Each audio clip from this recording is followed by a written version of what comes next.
Friends, मैं अखिलेश ठाकुर आज बहुत दिनों के बाद छठ पर्व के अवसर पर मैं अपने विचार अपने YouTube channel Akhilesh Thakur academy of meaningful experience के माध्यम से आपके समक्ष रखने जा रहा हूं, क्योंकि हम बिहारवासी इस विरासत को बड़े अच्छे ढंग से निभा रहे हैं और निभाते ही नहीं हैं। पूरी दुनिया में आज छठ व्रत का प्रचलन हुआ है। बिहार के लोग जो प्रकृति की पूजा करते हैं और प्रासंगिकता के साथ इस समय छठ पूजा जो प्रत्येक वर्ष की जाती है, ये लोक आस्था का महान पर्व है। और जहाँ कहीं भी लोग अगर रहते हैं तो उनका प्रयास होता है कि हम अपने ज़मीन को लौटें, अपने लोगों के बीच, अपने समाज के बीच, और घर आकर इस पर्व को करते हैं। अगर नहीं भी आ पाते हैं तो जहाँ भी हैं, आज पूरी दुनिया में छठ व्रत का प्रचलन है। पूर्वांचल के लोग जहाँ भी गए हैं वहाँ भी इस व्रत का प्रारंभ हो चुका है। तो ये निश्चित रूप से बिहार पूर्व में विज्ञान का केंद्र रहा है। और ये जो रामायण में भी कहा गया है कि क्षितिजल पावक गगन समीरा पंच रचतिया अधम शरीरा। तो ये जो प्रकृति में 5 तत्वों से इस शरीर का निर्माण हुआ है और इन 5 तत्वों के ही समुचित प्रयोग के द्वारा इसको स्वस्थ रखा जा सकता है।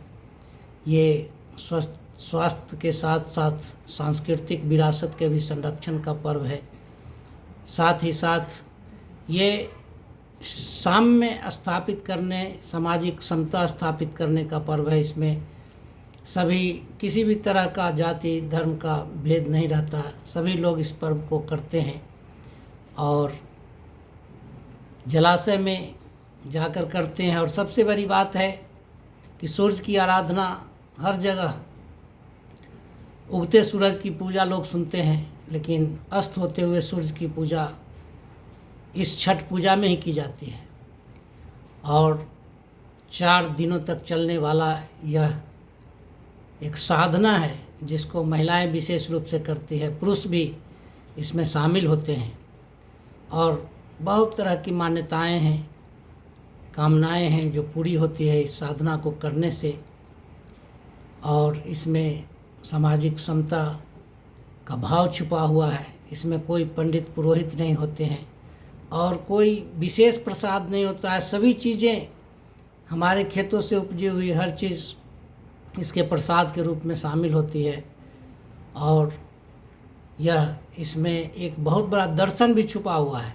मैंने रविन्द्रनाथ टैगोर पर आधारित एक ट्रेन चली थी, उस ट्रेन में मैं जब उनके प्रदर्शनी को देखा तो उसमें लिखा हुआ था कि उनकी पुत्री बहुत कम उम्र में ही उसका जब देहांत हो गया तो लोग उनसे पूछे कि आप बहुत दुखी होंगे कि आपकी पुत्री का देहांत हो गया। तो उन्होंने कहा कि नहीं, मुझे विश्वास है कि अगर यहाँ उसकी आत्मा, जैसे सूरज अस्त होता है तो उदय निश्चित है, वैसे ही आत्मा का कहीं ना कहीं उदय हुआ होगा, इसलिए मैं दुखी नहीं हूँ। तो इसी दर्शन पर आधारित हमारे यहाँ एक पर्व होता है जो लोगों को ये विश्वास है कि अगर सूरज अस्त होता है तो उसका उदय भी सुनिश्चित है। और इसलिए हम लोग समान भाव से डूबते हुए सूरज और उगते हुए सूरज की विश्वास के साथ आराधना करते हैं। हमारी संस्कृति में गायत्री मंत्र का एक अहम महत्व है। उसमें भी सूर्य के तेज को ही अपनी अंतरात्मा में धारण करने की बात कही गई है, जो हमारी बुद्धि को सन्मार्ग की ओर प्रेरित करे। तो यह साधना भी कुछ ऐसा ही है जिसके दौरान हम लोग सूर्य के तेज को धारण करते हैं।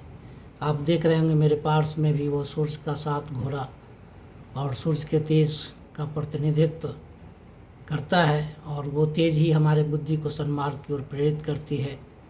तो जल और सूर्य के समन्वय से दिव्यता का स्थापना और देवत्व के दर्शन होते हैं। इस व्रत के दौरान